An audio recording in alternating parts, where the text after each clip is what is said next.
con él. Veamos la nota. Bueno, hay información que se ha filtrado, pero lo que es seguro es que la venta de mis acciones fueron el 20 de julio de 2011. El caso de Alexis Humala y los contratos que obtuvo con el Estado la empresa Krasny del Perú, de la que es socio, en pleno gobierno de su hermano Ollanta Humala, parece agudizado más las ya complicadas relaciones entre la familia del presidente y la esposa de este, Nadine Heredia. Y no solo porque la primera dama anunció que habría sanción para su cuñado, sino porque, al parecer, en la familia del patriarca Humala se estaría tomando en serio la idea de que habría sido Heredia quien estuvo detrás de la información que involucró al menor de los hermanos del jefe de Estado en adjudicaciones con entidades públicas. Hoy, Tribuna Abierta buscó contactarse con el 2 veces implicado en asuntos empresariales con el Estado, Alexis Humala, debido a que se había vuelto imperante que certifique con documentos lo que su ex socio en la empresa Krasny del Perú, Carlos Quiñe, había señalado temprano, que en realidad Humala había dejado de pertenecer a la compañía a mediados del 2011. Finalmente, fue ubicado por la tarde, y esto fue lo que dijo el hermano menor del presidente. En los tribunales, yo no entiendo mucho de ese asunto. Yo simplemente vendí y pues dejé que la empresa siga con sus trámites. ¿De qué manera? ¿Fue a través de una escritura, a través de un documento interno? Explíqueme ese procedimiento, por favor. ¿Cuál fue el procedimiento que se siguió? Yo de verdad le diría que hable con... Le voy a dar el número, voy a anotar su número y le voy a dar el número al abogado. Yo lo que sé es el libro de actas y de ahí notaría y de ahí estaba para elevarse a escritura pública. O sea, por el momento está a nivel de acta, de libro de acta, dice usted. La verdad es que yo no conozco mucho de leyes. Entonces, le repito, le voy a anotar su número y le voy a hacer que se contacte con el abogado. Ya, deme por favor el nombre del abogado, si fuera tan amable. Véalo con el doctor Isaac Humala. El doctor, ya, con su papá. Sí. Ya, a ver, por favor. ¿Él tiene un número directo al que yo lo puedo llamar, por favor? A ver, te lo paso. Yes. ¿Aló? La comunicación continuó con el padre y ahora abogado de Alexis, el doctor Isaac Humala, quien ratificó y amplió los alcances de su hijo y patrocinado. Lo que yo sé es que él ya transfirió, pero incluso esa transferencia no tenía por qué hacerla. Porque él personalmente no tiene contrato, nada. Esa transferencia, si dejar de tener, es antes de la fecha de la licitación por el concurso de precios.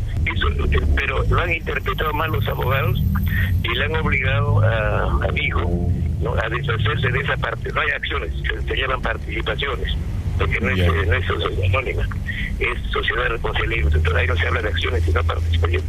El 25% de su participación lo ha vendido pues a precio muy bajo. La conversación volvió otra vez con Alexis Humala, pero ya no por mucho tiempo. ¿Es posible, para una mejor información de estos hechos, para una mejor precisión, poder tener acceso, poder tener una copia al documento interno de esta empresa que finiquitó la transferencia de su participación en la empresa? Mire, la verdad es que no le escucho bien. Yo creo que tiene que llamar en otra ocasión, ahorita. Ya, ¿no es posible seguir conversando entonces? Ese detalle se ha convertido en uno de los asuntos más importantes por esclarecer, el de la transferencia de las acciones. Sin embargo, no ha sido posible obtener mayor documentación ni del implicado principal de esta historia, ni de su padre y defensor. Este programa también buscó conversar con el ex socio de Humala, Carlos Quiñe Rodríguez, pero en su oficina nos respondieron reiteradas veces que por hoy no llegaría por allí. Sin embargo, cuando tocamos la puerta de la empresa, otra fue la versión que nos dio este empleado. ¿Sabe usted si viene el señor Quiñe o ya no? No me ha dicho nada. Ya. Pero entonces sí vino por acá. Pasó, así. Vino y se fue con la misma. Ya. Porque creo que ellos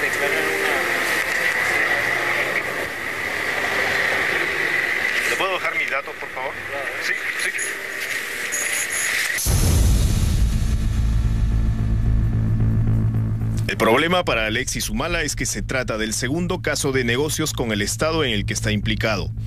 Y por eso ahora está denunciado por la Procuraduría Pública Anticorrupción, pero no solo por el presunto delito de negociación incompatible, como han especulado algunos medios, sino también por delito contra la administración pública en la modalidad de colusión, como lo acredita el propio documento del organismo anticorrupción.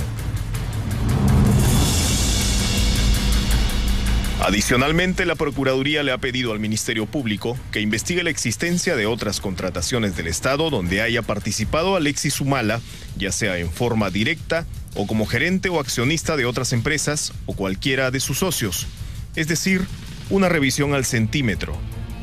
Esta es, no obstante, la opinión sobre dichos cargos del abogado penalista Luis Lamas Puccio.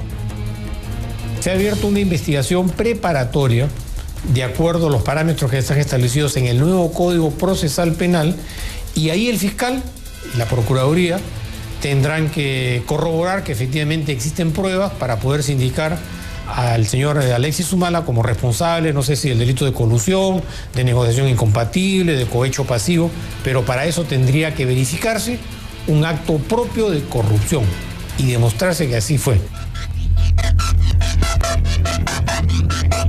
En rigor, la empresa de la que Alexis Humala es socio, Krasny del Perú S.R.L., existe desde el año 2000.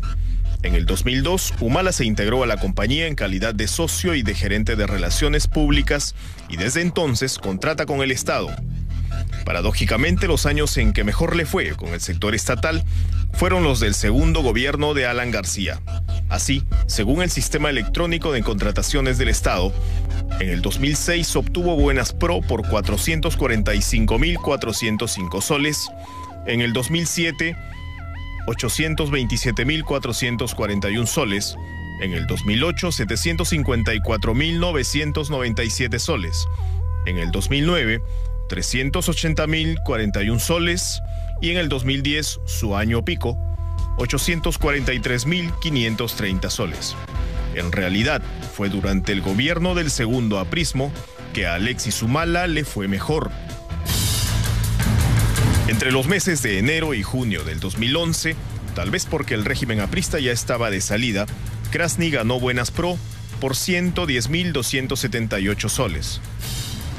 Pero desde julio, cuando asumió el gobierno su hermano Ollanta, y hasta diciembre pasado, las cosas se recuperaron y la cifra subió a 435.384 soles, la mayoría de contratos en el sector salud. Es decir, estamos no ante una empresa novata, sino ante una con experiencia. Sin embargo, es precisamente la experiencia lo que dificulta creer que supuestamente ni sus socios ni él conocían las normas de contratación con el sector público. Una empresa que se precie contratar con el Estado, lo mínimo que tiene que hacer, básico, y que lo saben todos los que contratamos con el Estado, es leer esta ley, ¿no? Que es la Ley de Contrataciones y Adquisiciones con el Estado, en donde clarísimamente, siendo instrumento público y siendo un debe ser para poder presentar cualquier oferta a cualquier entidad convocante del Estado peruano, es que sabemos los impedimentos. Sabemos que existe un gran artículo, que es el artículo 10, en donde se enuncian todos los impedimentos para ser postor y para ser contratista. Otro de los argumentos que los familiares de Alexis Humala esbozaron en su defensa fue que él y sus socios actuaron de manera transparente y de buena fe y nunca ocultaron que fuera parte del directorio de Krasny, y que, más bien, la responsabilidad recaería en las entidades convocantes o en el organismo supervisor de contrataciones con el Estado, el OCE. Sin embargo, la abogada Cecilia Ruiz, especialista en contrataciones con organismos estatales, pone en duda esa posición. Categóricamente no es así. La responsabilidad del OCE aquí no la hay realmente. La legislación está diseñada de tal manera que la responsabilidad está trasladada para el correcto administrado. El postor, que en este caso es la empresa Grosny, ha suscrito, el representante legal, declaraciones juradas. Y esas declaraciones juradas tienen una connotación administrativa de responsabilidad. En este asunto, ambos especialistas, Cecilia Ruiz y Luis Lamas Puccio, bosquejan respectivamente las posibles responsabilidades administrativas y penales que tendrían en este caso los protagonistas. El 235 del reglamento, ¿no? Que es básicamente, el 235 es el que nos habla de la potestad sancionadora del tribunal y que es un poco lo que le acabo de explicar, que es lo que debe pasar a continuación del tema de la suspensión del RNP. ¿Cuándo se convierte en falta penal? Se convierte en falta penal cuando, por ejemplo, el que contrata con el Estado, para poder haber obtenido la autorización de contratación, habría presentado información falsa. Títulos falsos, documentación información falsificada y cualquier otro hecho que lo que perseguía era, digamos, sorprender al funcionario público con la comisión de un hecho de carácter penal. Esta investigación fiscal seguramente correrá en paralelo al contrapeso que hará la familia Humala, es decir, la que lidera el padre don Isaac y que secundan los hermanos del presidente. Como sea que fuere, Alexis Humala está otra vez en problemas, y eso pese a que nunca se esclareció lo del viaje a Rusia, es decir, quién lo envió allá en junio del 2011 y a nombre de quién fue a tratar negocios con los rusos.